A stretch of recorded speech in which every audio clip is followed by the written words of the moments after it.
네, 수업 시작하도록 할게요. 안녕하세요. 김용훈입니다. 네, 오늘부터는 이제 자료 해석 기본 강의를 시작하게 될 텐데, 네, 일단 여러분들이 그 강의 계획서를 아마 가지고 계실 거고, 그 다음에 이제 이 교재, 합격자를 위한 자료 해석 기본서로 강의 진행된다라는 점 일단 알아두시기 바랍니다. 네, 일단은 강의 커리큘럼에 대해서 좀 설명드리고 나서 본격적으로 시작해 보도록 할게요. 네. 저도 지금은 여기 있지만 여러분들과 같이 예전에는 그 수험 공부를 하던 학생이었어요. 그래서 제가 이제 12년부터 14년까지 3년 연속 합격한 경험도 있고, 그 다음에 저는 이제 뭐 합격한 경험만 있는 게 아니고 그 전에 이제 합격하지 못한 경험도 있죠. 그래서 여러분들 중에서 이제 합격한 사람도 있고 불합격한 사람도 있겠지만 이제 떨어진 사람도 이제 어떻게 하면 이거를 올릴 수 있는지에 대해서 잘 알고 있어요. 그래서 이제 최근엔 또 17부터 19년까지 이제 시험장 가서 이제 시험장 경험을 토대로 여러분들께 시험장 노하우도 전수해 드릴 테니까 네, 수업 잘 들어주시면 될 것 같고, 네, 우리 수업은 이제 오늘 시작해가지고 총 12회로 진행이 되죠. 그래서 월화수목금 총 12회인데, 네, 일단은 뒤에 강의 계획표를 잠깐 보시면 처음 5회는 이제 이 기본서에 있는 주요 기본적인 이론을 배우게 될 것이고, 그 다음 후반부 7회는 이제 유형별로 테마별 접근을 어떻게 할 것인지에 대해서 같이 공부를 해 보도록 할게요. 네, 그래서 그것을 이제 좀 염두에 두고 학습 계획을 짜 주시면 될 것 같고, 네, 이제 본격적으로 기본 강의 들어가는데, 이제 처음 들어가기 전에 몇 가지 이제 여러분들한테 말씀드리고 싶은 게 있는데, 일단 이제 올해 처음 시작하신 분들을 기준으로 한다라고 하면, 이제 올해 이제 코로나 때문에 시험도 좀 늦고 전체적으로 일정이 좀 늦게 되었죠. 이제 기초 입문 강의 정도 듣고 지금 기본 강의 들으실 텐데, 일단 기본 강의에서 여러분들이 어떻게 이 실력을 올릴 것인지에 대한 목표를 좀 세워보시면 좋을 것 같아요.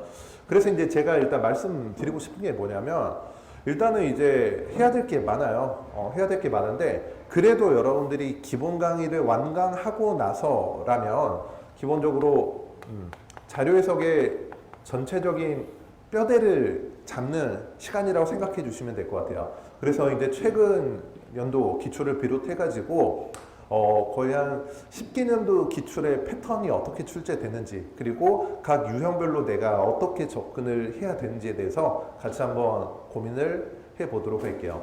네, 그래서 이제 기본 강의는 뼈대를 잡는 기간이고, 이제 나머지 기간을 토대로 여러분들이 이 뼈대에 대한 살을 붙여간다라고 보시면 되겠습니다.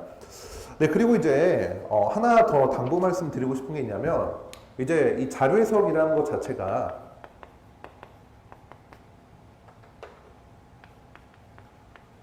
이제 수리적인 부분이 분명 들어가죠. 그래서 이제 이 연산의 측면이 부득이하게 따라오긴 하는데, 사실은 이제 이것과 결부해가지고 이 시기에 공부하는 학생들한테 제일 많이 받는 질문 중에 하나가 이거예요.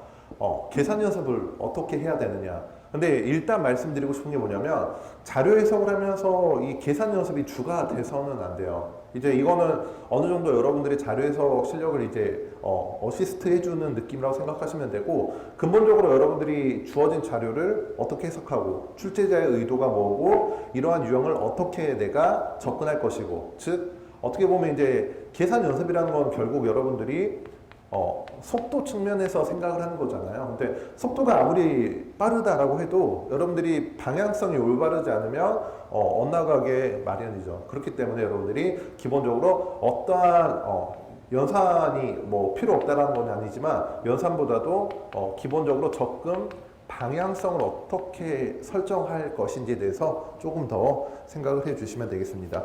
네, 그래서 이제 제가 강의 계획서에서도 뭐라고 적어드렸냐면, 어떤 문제가 나오더라도 일단 여러분들이 맞히는 건 당연하겠지만 어떻게 해결할 것인지에 대한 접근 방향을 완벽하게 그리는 게 목표라고 보시면 되겠습니다. 네, 그래서 이제 우리 교재를 보시면 이제 합격자를 위한 기본서라고 해가지고 크게 이제 기본기 다지기와 테마별 접근으로 나누어져 있죠. 그래서 책 목차 확인해 주시고, 네, 그러면 이제 오늘 내일 해가지고 아마 이제 모레까지 조금 더 할 수도 있는데, 기본적으로 이제 그러면 이제 이 뼈대를 잡아가고 어떻게 방향성을 이제 확인해 가느냐, 이제 여기서 사실 제일 중요한 거라고 할 수 있는 게, 우리가 이제 인문 강의 후반부에서도 했지만 기본적으로 그러면 방향성을 잡았을 때 우리가 이제 분수 형태의 비교라든가 또는 곱셈 형태의 비교를 어떻게 하면 잘 할 것인지, 물론 연산적인 게 들어가긴 해요. 하지만 이 자체가 완벽한 100%의 계산은 아니라는 것을 좀 여러분들이 미리 좀 숙지를 해 주시면 되겠습니다. 네, 그래서 4페이지 보시면 이제 기본기 다지기라고 해가지고 기본 개념에 대해서 나오고 있죠. 그래서 첫 번째 파트인 분수 비교부터 오늘 본격적으로 시작해 보도록 할게요. 네, 분수 비교는 앞서 말씀드린 대로 여러분들이 이제 인문 강의에서도 봤겠지만 이제 자료 해석에서 제일 중요한 파트죠. 일단 여러분들이 문제나 선지를 볼 때 거기 이제 4페이지에도 나와 있지만 뭔가 비율을 묻는다던가 그 다음에 이제 증가율, 이제 증가율과 비슷한 애들이 증가율, 감소율, 증감률 또는 뭐 변화율 이런 애들이 있죠. 그 다음에 이제 비율 중에서도 뭐 A당 DB, A 대비 B라고 표현한 애들은 이제 전체적으로 이제 분수 비교라고 보시면 돼요. 그래서 이제 자료 해석 전체 40문제 중 거의 절반 이상이 분수 비교를 묻는 선지가 많이 나오게 되는데, 일단은 이제 분수 비교할 때 단계가 있어요. 어떤 단계가 있냐면 첫 번째로 네, 첫 번째로 거기 주어졌듯이 두 분수식을 비교할 때 일단 제일 먼저 해야 될 게 분모와 분자의 대소 비교라는 거죠. 그래서 분모와 분자의 대소 비교라고 할 수 있고, 사실 이건 가장 기본적인 기초적인 부분이라고 보시면 돼요. 그래서 만약에 뭐 거기 이제 교재에 있는 대로 B분의 A와 D분의 C를 비교한다고 할 때 만약에 부모끼리도 비교했는데 분자끼리 비교해 볼까요? 분자끼리 비교했는데 C가 먼저 크고 분모끼리 비교했는데 D가 그죠? D보다 B가 더 크다. 예를 들면 뭐 간단히 정리해 드리면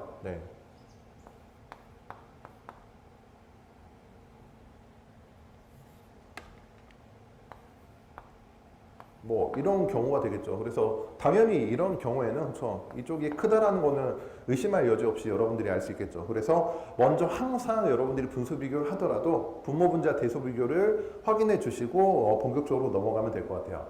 그 다음에 이제 두 번째부터는 이제 기준 설정을 위한 비교라 해가지고 마찬가지로 이제 이런 분수 형태가 있을 때 어떻게 이제 기준 설정을 할 것인지에 대해서 한번 보도록 할게요. 여기서 이제 기준 설정이라는 거는 이제 주어진 분수 수치마다 다른데 뭐 10%가 되는 경우도 있고 뭐 50% 또는 분자가 분모의 뭐 2배, 3배 이런 다양한 경우가 있어요. 그래서 여러분들이 수치를 확인하고 접근을 해야 되는데, 네, 이제 기준 설정을 위한 비교는 어떤 상황이냐면 분모와 분자가 모두 한쪽이 큰 경우를 우리가 상정을 해야 되는 거죠.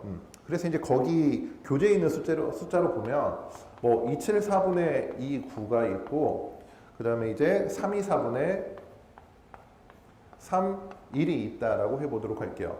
네, 그러면 분자도 이쪽이 크고 분모가 이쪽이 더 큰데 일단은 이제 여러분들이 이 두 개의 분수를 봤을 때 어떤 걸 생각할 수 있냐면 274나 324나 분자를 확인해 보니까 29, 31로 거의 이제 10% 수준이라는 거죠.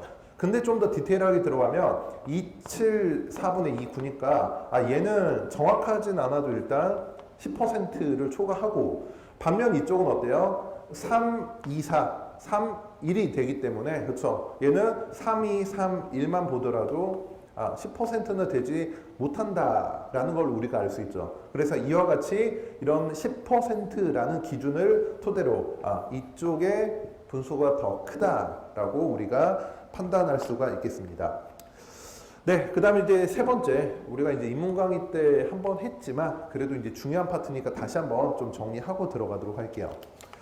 네, 세 번째는 이제 분자와 분모의 이제 증가율 비교법이라고 되어 있죠. 네, 5페이지에 나와 있는데 여기도 일단 기본적으로 이런 두 개의 분수를 비교하는데 마찬가지로 이제 분모 분자가 한쪽 방향이 더 큰 경우에 우리가 이걸 어떻게 판단하느냐예요. 네, 그래서 이제 여기는 이제 두 가지가 있는데 좀 세부적으로 들어가서 보면 이제 이렇게 한번 생각해 볼게요. 예를 들어서 10분의 5와 그렇죠. 그 다음에 20분의 15 간단한 숫자로 예시를 들어 드릴게요. 그 다음에 이제 10분의 5와 30분의 10 이제 수치가 간단하기 때문에 이제 여러분들이 당연히 누가 크다 누가 작다는 쉽게 판단하시겠지만 일단 우리가 이제 세 번째에서 하는 건 이제 분모 분자와 분모와 분자의 증가율을 비교할 건데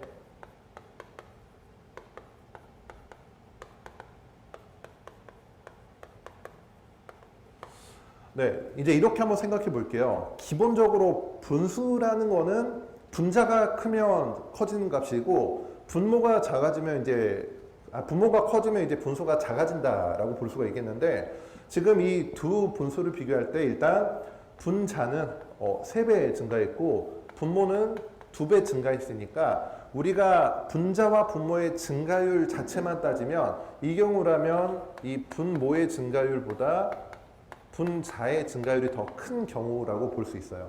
그래서 이제 상대적으로 분자가 더 많이 증가했다. 즉 분모보다 분자가 훨씬 크게 증가했으니까 이 왼쪽 분수에 비해서 오른쪽 분수가 커졌다라고 인식을 하시면 되는 거고 그 다음에 이제 두 번째 아래의 경우에는 이 위의 상황과 반대로 분자는 2배, 분모는 3배 증가했기 때문에 즉 분모의 증가율이 분자의 증가율에 비해 상대적으로 크기 때문에 그쵸 분자에 비해서 분모가 더 크게 증가했죠. 그렇기 때문에 분수가 작아졌다라고 반대로 판단을 해 주시면 되겠습니다.